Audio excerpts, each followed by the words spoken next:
దాన్ని ఎలా కన్వే చేసి ఉంటే బాగుండేది? మాట్లాడమంటారా సార్? మాట్లాడండి. ఒకసారి అభినయ్ దర్శన్ కూడా ఉన్నారు. ఎస్, అభినయ్ దర్శన్ గారు, కీర్తన్ గారు మాట్లాడింది విన్నారుగా? ఒకవేళ అది సంఘంలో మాట్లాడినా బయటకు వచ్చిన తర్వాత అది బయట మాట్లాడినట్టుగానే ఉంటుంది, అది సంఘంలోనే ఉండాల్సింది అని. పైగా అలాంటి మాటలు మాట్లాడడం అవి అభ్యంతరకరమైనటువంటి వ్యాఖ్యలే అని కీర్తన్ గారు అంటున్నారు. ఎలాంటి అభ్యంతరం లేదండి ఆయన మాట్లాడినటువంటి వ్యాఖ్యల్లో. ఎందుకు అభ్యంతరం లేదంటున్నానంటే, చర్చి బయట పూలు పెడితే ఎవరైనా సరే ఇక్కడ పెట్టద్దురా బాబు, ఈ స్త్రీలు కొనటానికి బజారు సంబంధులు కారు అని మాట్లాడారు తప్ప, అంటే కొంటే బజార్ సంబంధులేనా? హైందవ స్త్రీలు వదిలేయండి, అదే చెప్తున్నాను నేను. అంటే ప్రతి దానికి ఒక లిమిట్ ఉంటది, ఒక పరిధి ఉంటది, ఒక క్రమం ఉంటది, ఒక డిగ్నిటీ డిసెన్సీ అంటారు కదా, అలా ఉంటుంది. అందుకే నేను ఎగ్జాంపుల్ చెప్తున్నా. కోర్టు బయట పూల బండి పెట్టుకుంటే కూడా ఒక జడ్జి కానీ ఒక అడ్వకేట్ కానీ చూస్తే, అరే ఇక్కడ పూలు ఎందుకు పెట్టావరా, ఎవరు కొనర్రా బాబు అంటే వాడు అంటాడు, లేదు సార్ లోపలికి ఆడవాళ్ళు వస్తూ పోతున్నారంటే ఎవరు కొనరు అంటారు. అలాంటి చోటికి పూలు పెట్టుకొని వెళ్తే ఏమంటారు, బజార్ సంబంధులే అంటారు. ఒక హాస్పిటల్ బజార్ సంబంధులు అంటే ఏంటి? కాదు బజార్ సంబంధులు అంటే ఏంటి, అర్థం ఏంటి? కామన్ సెన్స్ లేకుండా బిహేవ్ చేస్తే పురుషుడైనా స్త్రీనైనా బజారు సంబంధి అంటే మితిమీరినటువంటి ప్రవర్తన, విచ్చలవిడితనం అంటారు. ఇప్పుడు చర్చికి పూలు పెట్టుకొని వెళ్ళకూడదు అన్నది తెలిసినప్పుడు దాన్ని ఆచరించాలి. దాన్ని ఆచరించకుండా పెట్టుకొని వెళ్తాను, పూలు అమ్మేవాడు ఉన్నాడు కొనటానికి నేనున్నానని చెప్పి పెట్టుకొని వెళ్తే దాన్నే విచ్చలవిడితనం అంటారు, బజారుతనం అని కూడా అంటారు. అది శాలిం రాజు గారి 100% రైట్. అది ఇప్పుడు మీరు ఎక్కడికో వెళ్తారు, అక్కడ ఏదో ఒక వస్తువు దొరుకుతుంది, మీకు ఇష్టమైన వస్తువు, సర్లే అని వెళ్ళేటప్పుడు వచ్చేటప్పుడు కొనుక్కుంటారు, లేకపోతే బ్యాగ్లో పెట్టుకుంటారు, ఇంటికి వెళ్ళిన తర్వాత దాన్ని యూజ్ చేసుకుందామని అనుకుంటారు, వేరే చోటైనా అని అనుకుంటారు. సో దాన్ని ఇక్కడ పెట్టుకోవద్దు అని అంటాం వేరు, బజారు సంబంధీకులు అంటాం వేరు కదా. ఇప్పుడు మీరు ఒక థియేటర్కి వెళ్తారు, థియేటర్కి వెళ్తారు, బయట వస్తువులు లోపలికి తీసుకుని రావద్దు అంటారు, మీరు వాటిని బ్యాగ్లో పెట్టుకుని ఇంటికి వెళ్ళిన తర్వాత వాటిని ఓపెన్ చేసుకుంటారు. సో ఇక్కడ కూడా వాళ్ళు కొంటారా లేదా అనేది అప్ టు దెమ్, వాళ్ళకి సంబంధించింది. కానీ కొన్న వాళ్ళు బజారు సంబంధీకులు అంటే ఏంటి, బజారు సంబంధీకులు అంటే మీనింగ్ ఏంటి, కొన్నవాళ్ళు బజారు సంబంధీకులు ఎలా అవుతారు? కొన్నవాళ్ళు బజారు సంబంధికులు కాదు, చర్చి లోపలికి వెళుతూ కూడా పూలు కొని వెళితే బజారు సంబంధులు అన్న భావనతో ఆయన మాట్లాడారు. చర్చికి వెళ్లే వాళ్ళు ఎవరు కూడా పూలు కొనరు, పూలు పెట్టుకోరు, ఇది మా సాంప్రదాయం, ఇది మా క్రమం. ఒకవేళ చర్చికి వెళ్లే వాళ్ళు పూలు పెట్టుకోవాలనుకుంటే ఇంటి దగ్గరనో లేదంటే ఫంక్షన్ కి వెళ్ళేటప్పుడు పెళ్లికి వెళ్ళేటప్పుడు పెట్టుకుంటారు. సంఘానికి వెళ్ళేటప్పుడు ఎవరు పెట్టుకోకూడదు, ఇది మా ఆచారం. సంఘం నుంచి బయటికి వెళ్ళేటప్పుడు అట్లా కాదు, పోనీ సంఘంలోకి వచ్చేటప్పుడు కాదు, సంఘం నుంచి బయటికి వెళ్ళేటప్పుడు కొనుక్కోవచ్చా? కొనుక్కోరు అసలు. ఆ టైంలో ఆ మైండ్ సెట్ ఉండదండి. నేను అందుకే చెప్తున్నా, అసలు బయట మల్లెపూల బండి ఎవరైనా పెడతారా?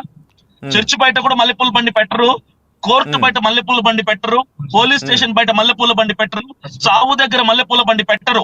ఇలాంటి నేను చెప్పిన దగ్గర పోయేటప్పుడు కొనరు పూలు, వచ్చేటప్పుడు కొనరు పూలు. ఎందుకంటే ఆ టైంలో వాళ్ళ మైండ్ సెట్ వేరే విధంగా ఉంటది. కాబట్టి ఒక క్రమం, ఒక డీసెన్సీ ఉంటది వాళ్ళకి, ఒక పరిధి, ఒక సంస్కారం ఉంటది. సంస్కారాన్ని మించి ఎవరైనా ఏదైనా చేస్తే బజారు మనిషి అంటారు.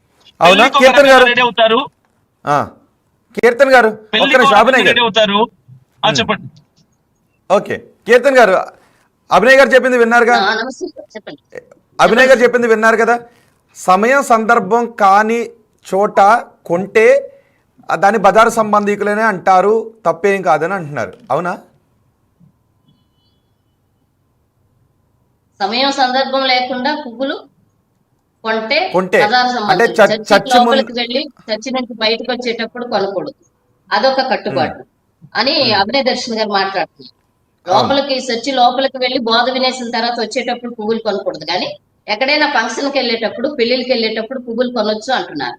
అసలు సాలేమయ్య గారు కామెంట్ చేసిన కామెంట్ లో అసలు వారు బజారు సంబంధులు కారు పువ్వులు కొంటాకి అని అంటున్నారు. అభినయ్ దర్శన్ గారు ఏమో ఇలా మాట్లాడుతున్నారు. అభినయ్ దర్శన్ గారు ఏమంటున్నారు, ఓన్లీ చర్చికి వచ్చినప్పుడే పువ్వులు పెట్టుకోకూడదు, కట్టడది సో ఫంక్షన్లకు గాని పెళ్లిళ్ళకి గాని వెళ్ళినప్పుడు పెట్టుకోవచ్చు, కొనుక్కోవచ్చు. ఆ విషయం లేదు. సాలేమయ్య గారు అలా మాట్లాడాల. అసలు వాళ్ళు పువ్వులే కొనరా బాబు, వాళ్ళు ఎందుకు కొంటారు? పరిశుద్ధాత్మ సంబంధించిన వాళ్ళు, రక్తంలో కడగబడిన వాళ్ళు, యేసుక్రీస్తు ప్రభు. ఇప్పుడు యేసుక్రీస్తు ప్రభుల వారు రక్తంలో కడగబడిన వారు, పరిశుద్ధాత్మ సంబంధులు ఎప్పుడూ పెట్టుకోకూడదు. మరి అభినయ దర్శన్ గారేమో ఫంక్షన్లకు వెళ్ళినా పెళ్లిళ్ళకి వెళ్ళినా వాటిని ఆహ్వానించవచ్చు. సో మిగతా టైంలో అంటే చర్చికి వెళ్ళి లోపలికి మరి ఆ వ్యాఖ్యానము అభినయ అవును, ఒకసారి విందాం, ఒకసారి మళ్ళీ ప్లే చేద్దాం. అభినయ్ గారు, కీర్తన్ గారు చెప్పండి. నేను ఒకటి చెప్తున్నాను. షాలేం రాజు గారు పెంతికోస్తల్ బ్యాక్గ్రౌండ్, పెంతికోస్తల్ సంఘం అయింది. ఆ పెంతికోస్తల్ ఆచారం ఏంటంటే ఆ సంఘానికి వచ్చినప్పుడు వాళ్ళు పూలు పెట్టుకోరు, వాళ్ళు ఫంక్షన్లకు వెళ్ళేటప్పుడు పూలు పెట్టుకోరు. ఎవరైతే ఆయన సంఘములో వాక్యం వినటానికి వస్తున్నారో వాళ్ళు ఎవరు కూడా ఏ సందర్భంలో కూడా పూలు పెట్టుకోరు. అది పెంటికోస్టల్ బ్యాక్గ్రౌండ్ యొక్క సిద్ధాంతం, ఆచారం, అది ఆ కట్టుబాటు. అది అని మరి ఎక్కడ కూడా చేయరు, పూలు కూడా పెట్టుకోరు. నేను అంటుంది ఏంటంటే మిగిలిన డినామినేషన్ క్రైస్తవులు ఎవరైతే ఉన్నారో వాళ్ళు కూడా చర్చిలో పెట్టుకోరు. బయట ఎక్కడైనా పెట్టుకుంటారేమో ఫంక్షన్లకు వెళ్ళేటప్పుడు, పెళ్లిళ్ళకి వెళ్ళేటప్పుడు, కానీ చర్చిలో మాత్రం పెట్టుకోరు. చర్చికి వెళ్ళేటప్పుడు కానీ బయటికి వచ్చేటప్పుడు కానీ కొనరు, పెట్టుకోరు. బజారు సంబంధులు కారు, పరిశుద్ధాత్మ సంబంధులు. ఆయన ఎందుకు పర్టికులర్ గా మాట వాడే? ప్రతి దానికి ఒక క్రమం ఉంటది. ఆ క్రమానికి మించి ప్రవర్తించడానికి మా వాళ్ళు బజారు సంబంధులు కాదు అన్నటువంటి భావనతో ఆయన మాట్లాడారు. అందులో ఏ తప్పు లేదు, 0.1% కూడా తప్పు లేదు అందులో. కీర్తన్ గారు సార్, అభినయ్ చెప్పిన ఇంటర్ప్రిటేషన్ చూశారు కదా. సో చర్చికి వెళ్ళేటప్పుడు, చర్చ్ నుంచి బయటకు వచ్చేటప్పుడు కొనరు. బజారు సంబంధీకులు అన్న అర్థాన్ని మీరు వేరే వక్ర భాషను చెప్తున్నారు తప్ప ఆయన ఉద్దేశం బజారు సంబంధీకులు అంటే మీరు అనుకుంటున్నది కాదు అని చెప్తున్నారు. అసలు బజారు సంబంధీకులు అంటే ఏంటండి? ఒక అభినయ్ గారు, ఆయన అన్న మాటలో బజారు సంబంధీకులు అంటే ఏంటి? కామన్ సెన్స్ లేకుండా ప్రవర్తిస్తే, ఇప్పుడు నేను ఒకటి చెప్తాను చూడండి. పూలు పవిత్రమైనవి అని దేవి గారు ఎక్కడో మాట్లాడితే విన్నాను ఒక ఇంటర్వ్యూలో, కరుణాకర్ సుగుణ అనే వాడితో. పువ్వులు పవిత్రమైనవి, కోర్టుకు వెళ్ళేటప్పుడు పువ్వులు పెట్టుకొని వెళ్తే జడ్జి అప్రిషియేట్ చేస్తారా చెప్పండి? పువ్వులు పెట్టుకుని రావద్దని ఎవరు అనరే సార్, కోర్టు విషయంగానే అది మనం మాట్లాడుకోవద్దు. పెట్టుకొని వెళ్ళారనుకోండి ఎలా ఉంటది? వెళ్ళొచ్చా? పెట్టుకుని రావద్దని అనరు, అది రాజ్యాంగపరమైన హక్కు. మనకు కామన్ సెన్స్ ఉంటది. కోర్టుకు పూలు పెట్టుకుని అగౌరవపరిచినట్టు జడ్జి గారిని. పోలీస్ స్టేషన్ కి ఏదో సమస్య మీద ఒక స్త్రీ, ఒక మహిళ కంప్లైంట్ ఇవ్వడానికి పోలీస్ స్టేషన్ కి వెళ్తే 10 మూరల తల్లో పూలు పెట్టుకొని, మల్లె పూలు పెట్టుకొని పోలీస్ స్టేషన్ కి వెళ్తే పోలీసు వాళ్ళు ఆవిడని ఎలా ట్రీట్ చేస్తారు మీరు చెప్పండి? అంటే అదర్వైజ్ ఏమైనా ట్రీట్ చేస్తే పోలీసులు సస్పెండ్ అయిపోతారు. ఒకవేళ ఇంకొక రకంగా ట్రీట్ చేస్తే పోలీసులు సస్పెండ్ అయిపోతారు. అవుతారు, అది పక్కన పెట్టండి. ఏదైనా స్త్రీ వెళ్తాదా పూలు పెట్టుకొని పోలీస్ స్టేషన్ కి? వెళ్ళరు. ఇంకోటి, చావు దగ్గరికి వెళ్ళేటప్పుడు మల్లె పూలు పెట్టుకుని వెళ్తారా? వెళ్ళరు. హాస్పిటల్ కి ట్రీట్మెంట్ కి వెళ్ళేటప్పుడు మల్లె పూలు పెట్టుకుని వెళ్తారా? వెళ్ళరు. హాస్పిటల్లో డాక్టర్లు మల్లె పూలు పెట్టుకుని వెళ్తారా? వెళ్ళరు. పువ్వులు పవిత్రమైనవే కావచ్చు కానీ ఒకవేళ వెళ్తే బజార్ సంబంధికులేనా? అలా కాదు, ఒకవేళ వెళితే బజార్ సంబంధికులేనా?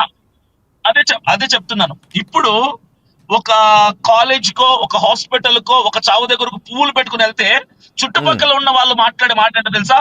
బజార్తో వచ్చినట్టు వచ్చింది చూడు, ఇలాంటి చోటుకి కూడా ఇన్ని పువ్వులు పెట్టుకొని వచ్చింది అంటే. అలా మాట్లాడిన వాళ్ళకి వాళ్ళు అలా మాట్లాడుకుంటే, వాళ్ళ మనసులో అనుకుంటే అది వాళ్ళకి సంబంధించిన విషయం.